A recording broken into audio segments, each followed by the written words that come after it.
The world outside the small window was a void. It was a canvas of deep, starless black. For hours there was only the low hum of the journey, a sound that became a part of the silence itself. Then, a change. A faint line of light appeared on the horizon, a single thread of gold separating the dark earth from the dark sky. This was not a familiar dawn. It felt ancient, like the first sunrise the world had ever seen. The air inside felt heavy with anticipation. We were descending into a land known mostly through whispers and shadows, a place that lived more in imagination than in reality. The ground was coming closer, but it revealed nothing, holding its secrets close. As we drew nearer, the darkness began to take on texture and form. Vague shapes emerged from the gloom, looking like sleeping giants. Were they mountains, or were they clouds clinging to the lowlands? It was impossible to tell. The first light was pale and thin, offering hints but no clear answers. This land did not reveal itself easily. It demanded patience. It asked you to watch, to wait, and to listen to the quiet story it was about to tell. The feeling was not one of fear, but of profound respect. We were visitors here, small and insignificant, before a world that had kept its heart hidden for millennia. The first touch of the wheels on the ground was a gentle confirmation. We had arrived. The engines quieted, and a new kind of silence filled the space, one that felt vast and old. Stepping out, the air was the first true greeting. It was crisp and dry, carrying a scent that was entirely new, a mix of dust, distant blossoms, and something else, something elemental and wild. The sky above was now a soft gradient of pink and orange, but the landscape remained cloaked in shadow. It was a world in silhouette, a place of immense scale and quiet power, promising wonders that were still just beyond sight, waiting to be discovered. Here, in the stillness of the new day, the journey truly began. It was not a journey across a map, but a journey into a different way of seeing. The land felt alive, breathing slowly in the cool morning air. Every rustle of wind seemed to carry a message from a time long past. The ground beneath my feet felt solid, eternal. It was a humbling experience to stand at the edge of such a vast and mysterious world. The sun had not yet shown its full face, but its light was already changing everything, turning shadows into mountains and emptiness into sprawling plains. We were on the threshold of the unknown. To truly understand this land, one must see it from the perspective of an eagle. From high above, the world unfolds not as a collection of places, but as a single, continuous masterpiece. The crumpled velvet of mountain ranges stretches for as far as the eye can see. Their peaks, dusted with brilliant white snow, catch the sun's first rays, glowing like beacons in the vastness. Rivers of ice, frozen in time, carve slow, patient paths down their sides. These are not merely mountains, they are the very bones of the earth, a testament to the immense forces that have shaped our planet over millions of years. From the rugged highlands, the landscape softens and flows into great plains of color. Deserts, far from being empty, reveal themselves as intricate canvases. Waves of sand, sculpted by a tireless wind, create dunes that undulate like a golden sea. Their crests are sharp lines drawn against the brilliant blue sky. In other places, the ground is a mosaic of salt, vast white expanses that shimmer in the heat, creating mirages that trick the eye. From this height, you can see the subtle shifts in color, from ochre to red, from pale yellow to deep earthen brown. It is a silent, epic story of geology and time written across the face of the world. Then, a sudden and miraculous splash of green appears. Where water finds its way, life erupts in defiant abundance.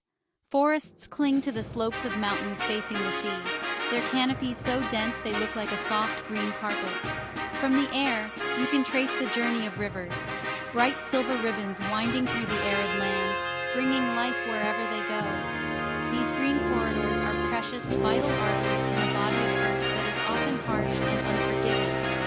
Seeing this contrast from above, the delicate balance between scarcity and abundance becomes breathtaking and clear.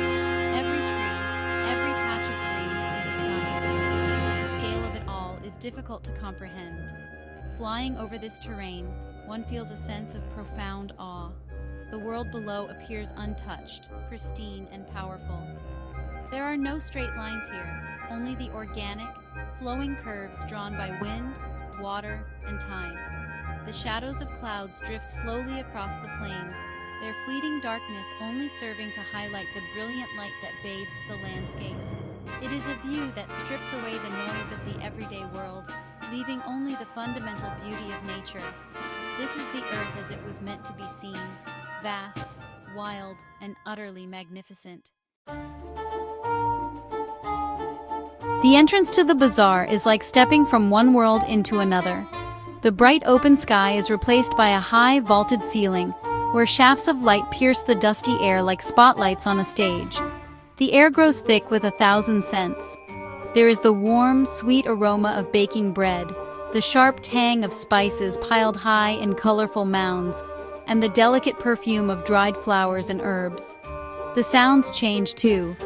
The quiet of the outside world gives way to a gentle, persistent hum of activity, the murmur of countless conversations, the rhythmic tap of a coppersmith's hammer, the soft shuffle of feet on ancient stone floors.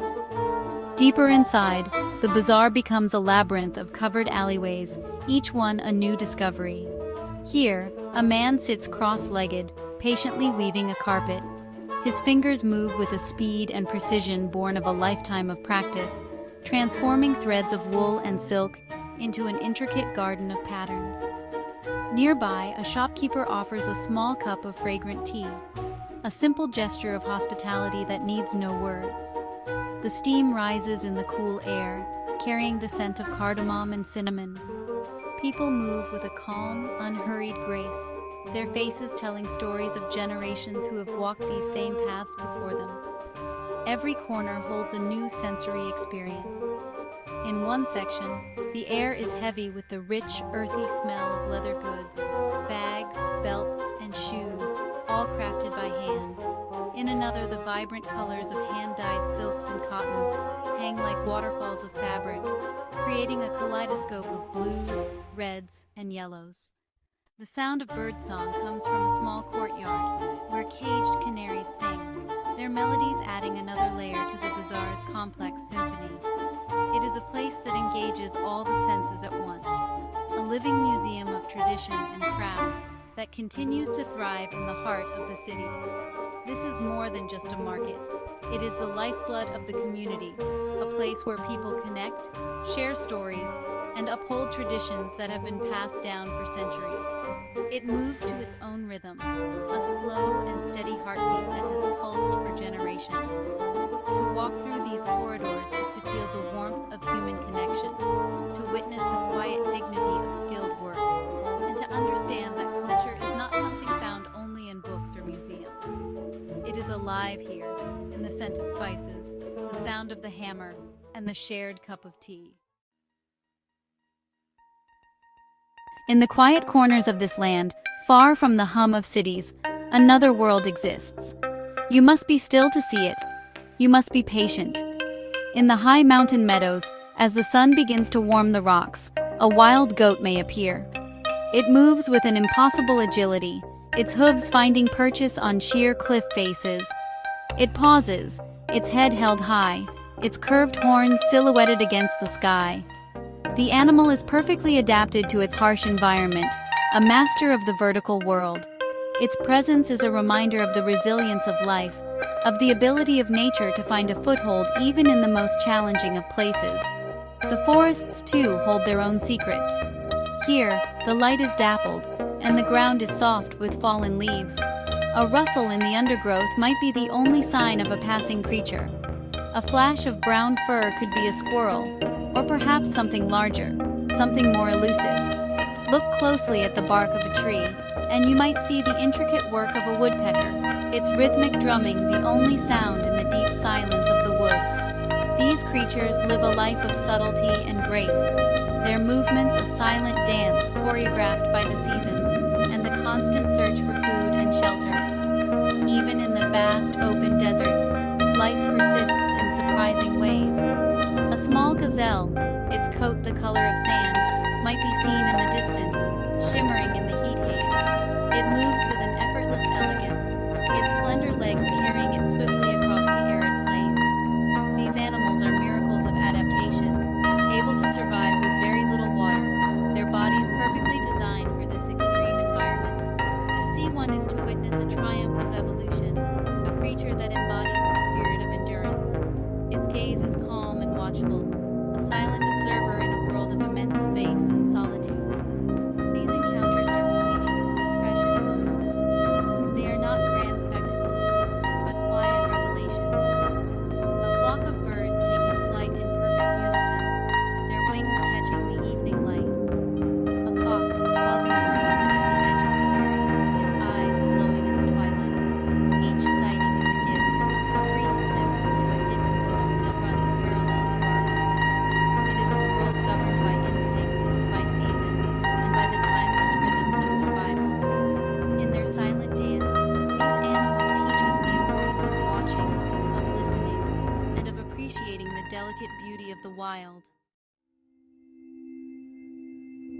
Across the land, rising from the plains and nestled in the mountains, are structures of breathtaking beauty. They are not just buildings, they are poems written in stone and tile. The dome of a mosque, covered in a mosaic of brilliant blue tiles, seems to capture the very essence of the sky.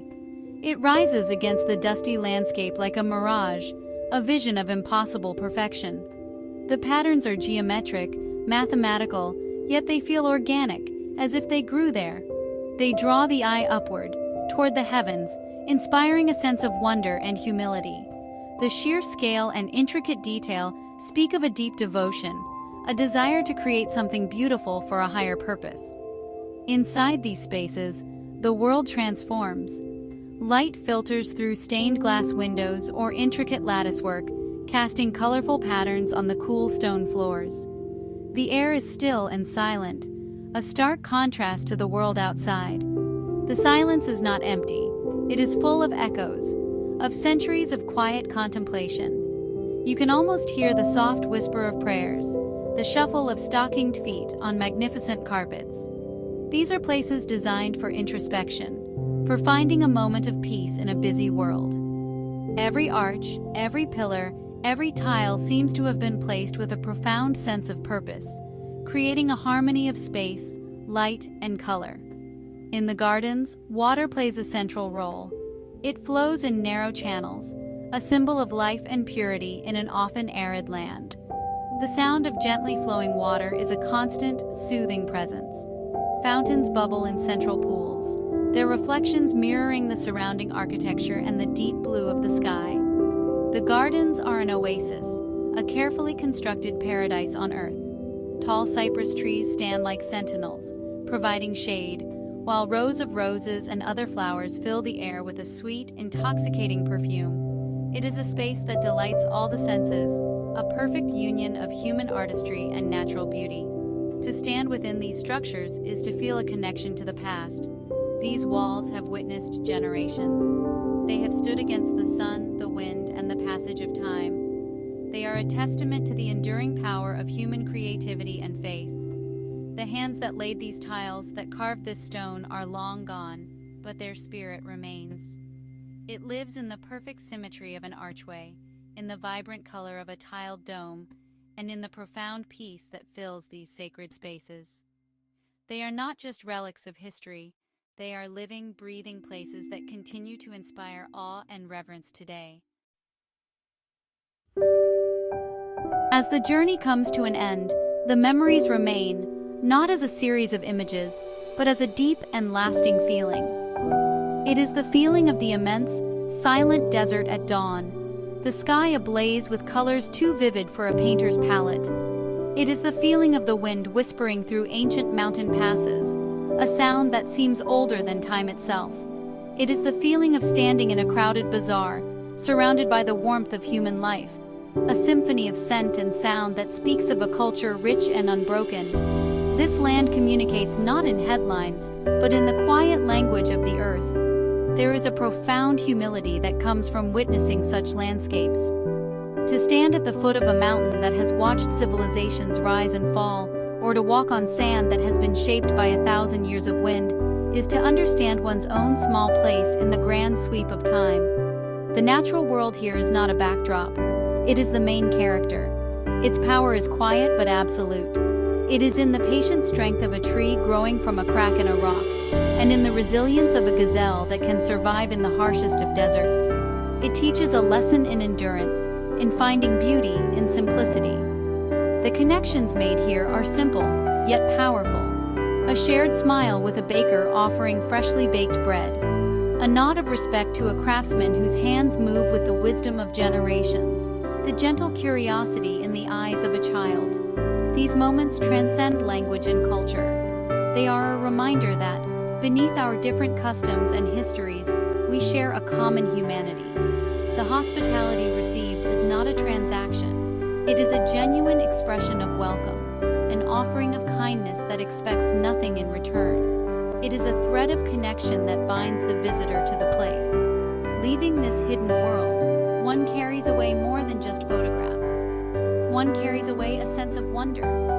The world is often presented as a place that has been fully explored, mapped, and understood. But this journey proves that there are still places of deep mystery and profound beauty, hidden in plain sight. This land, with its vast landscapes, its ancient traditions, and its gentle, resilient people, offers a different perspective.